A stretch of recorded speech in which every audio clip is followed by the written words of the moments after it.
afternoon. It is the 31st of October 2012, and the voice is a little bit strained, as you might be able to hear a little bit. That's mainly due to yesterday having a few bureaucratic problems to do with either people's ideology and what they interpret as what needs to be supplied as an information for transgender passports, or making their own interpretations, which has been proven to be true. Yesterday I suffered a little bit of transgender discrimination, where a woman thought she'd be really smart and clever in the post office and started calling me a sir and he, in reference and regarding to what I need to do changing my passport, which, you know, I didn't accept. And I corrected her, and it just got too much. And just with her mannerism, in the way she was addressing me and how she was addressing the issue, it wasn't very nice. It wasn't coming across as a mature person in that position doing that job. So I walked out. I did, go off my head. I did swear I was a naughty girl. So anyway. So I went straight away to my Member of Parliament and lodged a complaint with him to get the matter addressed between the inconsistency between the call centre of the Australian Passport Office and the postal staff at the Elizabeth Post Office. I also, at the same time, in that afternoon, I came home and got on the phone and tried to make a complaint to Australian Post about the mannerism and the character and the anti-transgender behaviour of some of their staff there, which has happened on a few occasions. Well, 7 phone calls got hung up on before the conversations were completed, which really pissed me off. So today I was going to contact the Ombudsman and get that issue addressed, but, well, it sounds like there must have been at least one person in Australia Post call centre complaint to Customs Service Section, which actually did her job. And that lady doing her job caused the effect of someone actually addressing the issue, which is great because that's what it needs to be done. These issues need to be addressed when they appear, when they come. You can't, in my case, I'm limited to a timetable because of what I'm about to do and how quickly it's about to happen. But at the same time, I have still got to confront these issues, even if they are going to subject me to some type of delay. Why? Well, one's personal, because it's my rights. And second is that, I've watched so many transgender women and men over the 25 years go through discrimination, beaten, harassment, humiliation, and all those things, and that's not happening with me. I don't allow it, and when it does, I address it. And I don't want younger transgender people, because there's going to be more people like us. We're nothing unique. In real specs, we are just like everybody else, except we have a biological occurrence which happens to us when we're in our fetal stage and inside the womb, which basically tells us we're in the wrong body.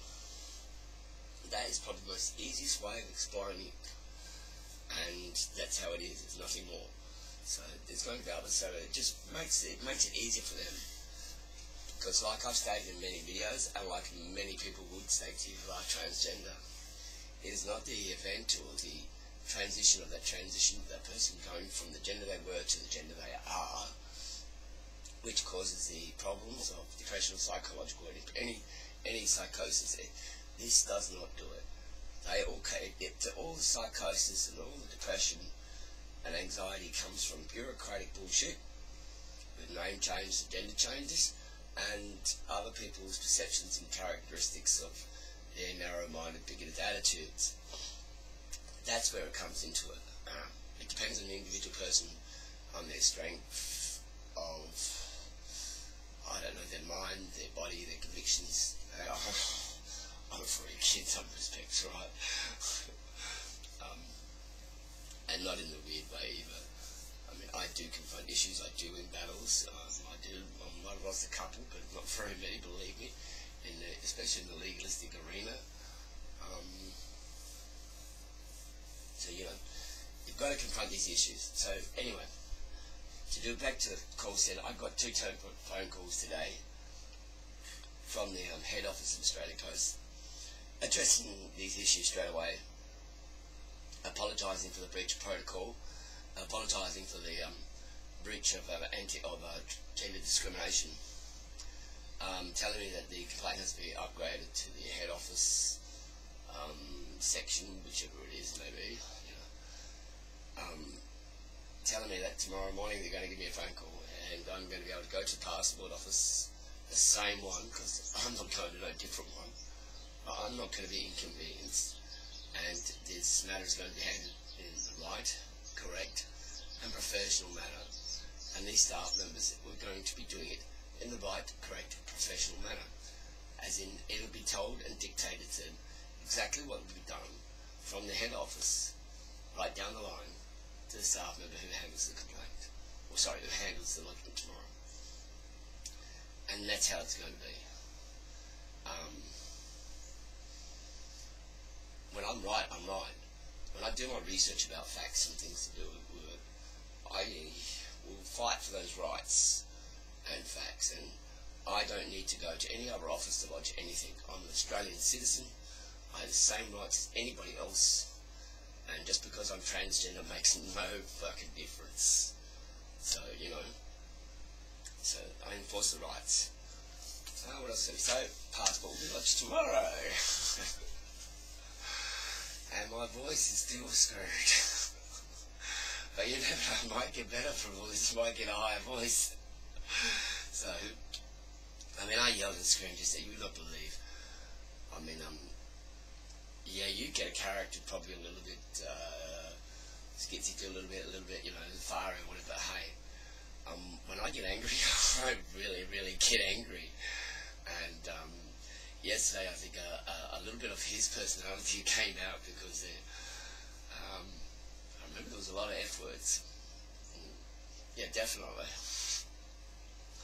So, which is not too surprising when you consider, you know, I'm being pushed, I'm being challenged, I'm being told that, or tried to make it look like I'm second class citizen. Well, it's not going to happen. One, you've never done anything I've done in my life. You could never walk in my footsteps. You could never achieve what I have achieved in my life.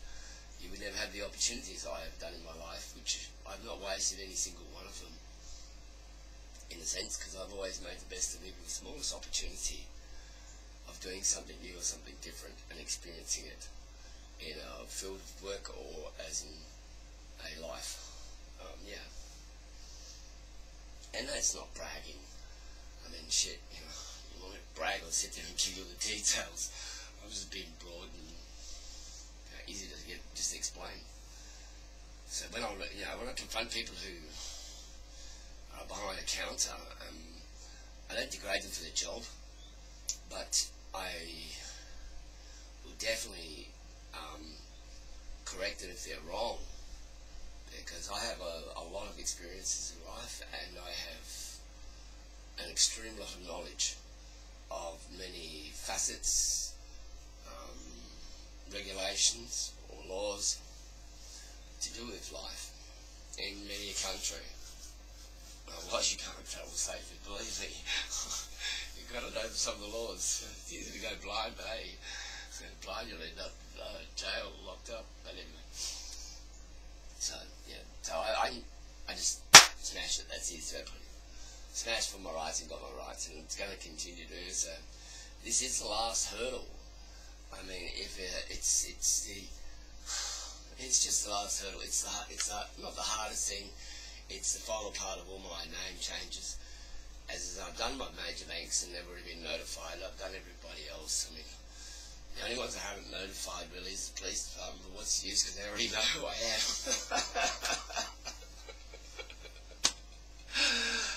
Isn't that a classic? You go from a big man to a female, they still know your name. Anyway, so, well, anyway, so back to where we are. I'm happy, I'm in a good mood, don't get me wrong. I mean, I will get depressed sometimes with different events, and I will get mad and angry, and you know, I'll vent what I need to vent, but my happiness for what I'm doing and why I'm doing it, you can't rob from me, you can't take away from me. You will never be able to in your wildest imaginations. But then really the only thing which would rock my world, if you want to put it, is not successfully getting my SRS on January 26. You know, I confront many an issue, and I'm guaranteed most times that I can meet the challenge or adapt to the challenge and complete it. This is one challenge, which is the challenge itself of having an operation is no problem whatsoever. The challenge is getting to the operation and successfully having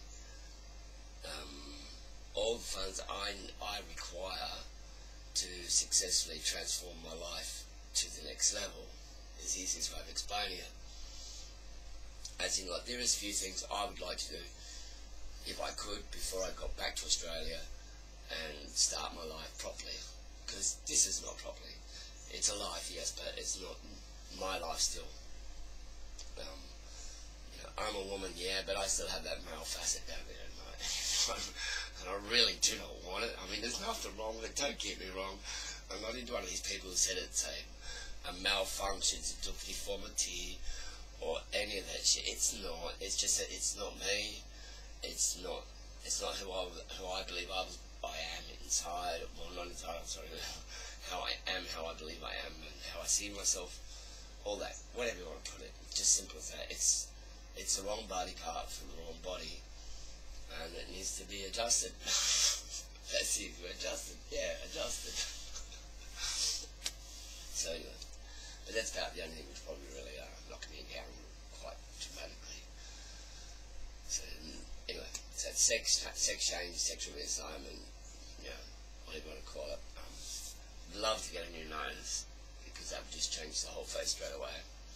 And do my teeth, really, from all the travel and not really looking after them too well. I didn't even look after the body too well. Got to 130 odd kilo plus, and so that's the things I need to correct, or which I believe I need to correct anyway. Everything else is changing. Everything else is still graduating.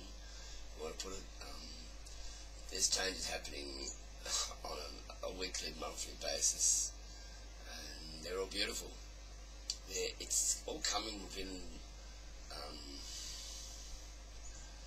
a belief of who I believe I am, and always have been, but I'm sort of stuck in that male body. That's the easiest way of trying to explain to how I perceive it. I mean, I'm meeting all my parameters of what I believe I could change to, or what I could change that body to. Not me. It doesn't change me. It's really hard. Sometimes it's really hard to express it about you trying to get the wrong impression. But anyway, I am meeting my parameters quite well. I mean, even the arms are just, the muscles changing, all that sort of thing. To me, it's looking good. Shoulders have got, I've gone for all this anyway before. It's just like, you don't want to hear old news, because it gets boring. You don't want to watch any more new clips then, do you? So, this is your crazy, beautiful Australian, transgender, proud Australian gender woman saying hello, goodbye, be good to yourself, be true to yourself, be honest, and fight for your rights. I mean, because if you don't fight for your rights, you're only going to make it that little bit harder for the next person who comes along.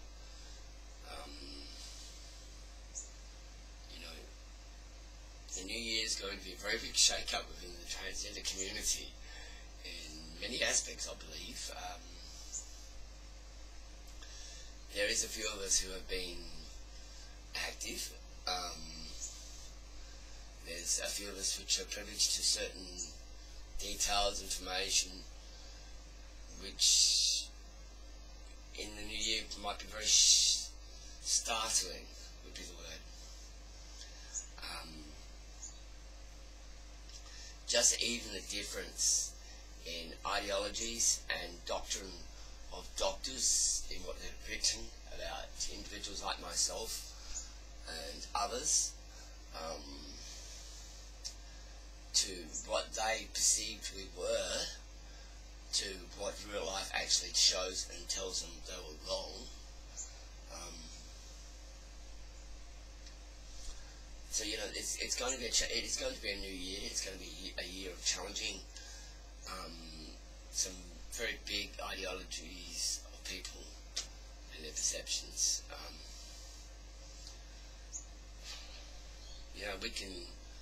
We can talk, we can fly flags, we can write books, and we can talk about it in conferences. It doesn't get you anywhere. The only time things get done if you confront the issues head on. I know it can be confrontational. I know it can be a nightmare.